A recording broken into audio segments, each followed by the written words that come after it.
All right, let's dive right in. We're going to talk about something that's not just a nice idea, but a core instruction for anyone who's a believer: spiritual growth. This isn't something that just happens to you. It's an active, intentional process.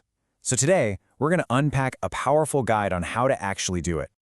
It all starts right here. The verse isn't a suggestion, it's a command. Grow. This one word sets the stage for everything else. It tells us that getting spiritually mature isn't something we can just put on cruise control and hope for the best. Nope, it's something we are called to actively chase after. So how do we get started on this journey of growth? Well, think of it like gardening. Before you can plant anything new and amazing, you got to prepare the soil, right? The very first step is clearing the ground, laying aside all the things that would just choke out any new spiritual life.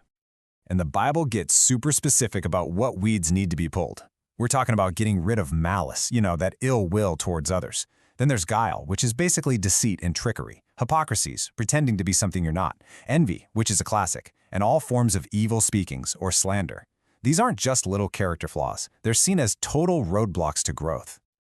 And just in case that was a little unclear, check out this modern translation. It makes it crystal clear, doesn't it? There's no wiggle room. It's a call to just be real, to be sincere. You got to clean house on the inside to make room for something much, much better to take root. Okay, so the ground is cleared. Now what?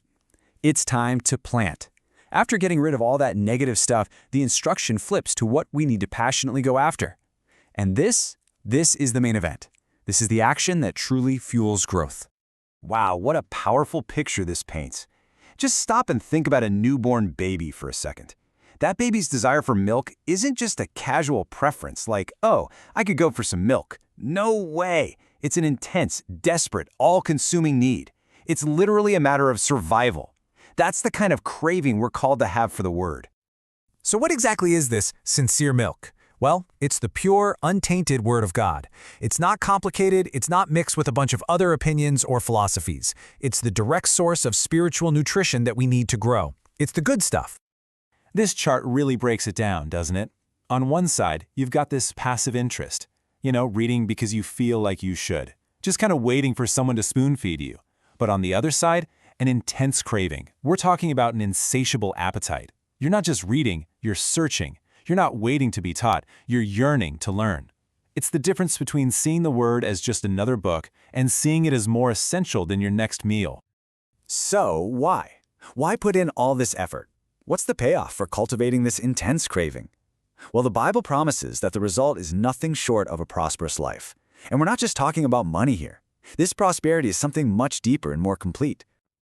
Psalm 1 gives us this beautiful, simple formula.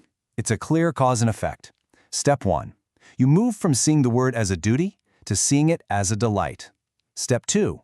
You meditate on it. You think about it day and night. And the result? The promise is that whatsoever you do, it will prosper. And this prosperity, it touches every single area of your life.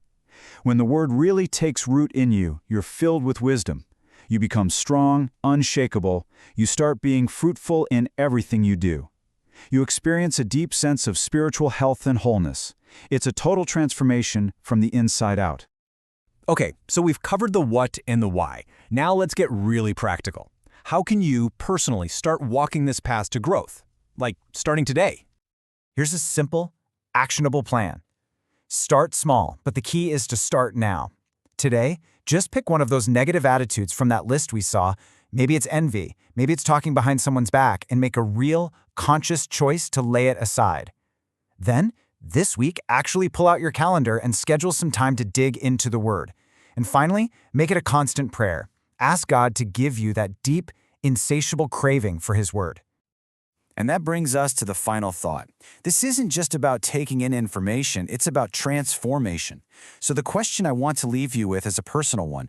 Looking back at that list, what is the one thing, just one, that you can choose to lay aside starting right now to make a little more room for the Word to grow in your life?